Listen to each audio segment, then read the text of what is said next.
Rebel Moon, Part 2. The Scargiver has made it clearer than ever that the franchise was almost a Star Wars story, and the trailer proves it.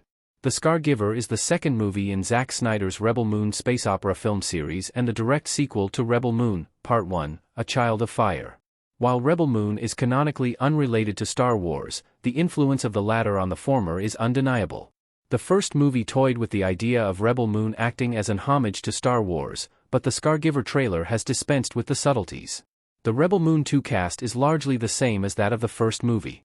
While the personnel may be familiar, the coming sequel looks set to be much more action-packed than its predecessor. The ending of Rebel Moon, Part 1 set up the second movie in several ways, and while the Scargiver shouldn't suffer from the first movie's pacing issues, it may face criticisms for one key aspect of the trailer that unavoidably draws comparisons between Snyder's Rebel Moon movies and the Star Wars franchise. Rebel Moon's fake lightsabers are everywhere in the Scargiver's trailer. The laser swords in Rebel Moon look like they're set to become more commonplace. Snyder's Rebel Moon pitch was once for the saga to be part of Star Wars canon. While the writer-slash-director's idea was rejected by Disney, there are still many similarities between Rebel Moon and the Star Wars original trilogy. One of the most obvious crossovers is Snyder's use of laser swords, that look and act very similar to Star Wars lightsabers.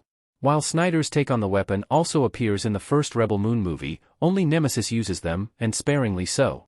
In the Scargiver trailer, the fake lightsabers appear much more gratuitously. The lightsabers in Rebel Moon aren't identical to their Star Wars counterparts. Snyder's version is still functional when the laser aspect of the blade is not ignited, whereas the lightsabers in Star Wars are nothing more than a hit without their laser element.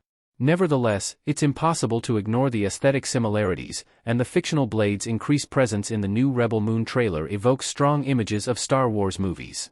The trailer also reveals the Scargiver will include duels with the weapons, whereas Nemesis never went up against an opponent with the same weapon in A Child of Fire.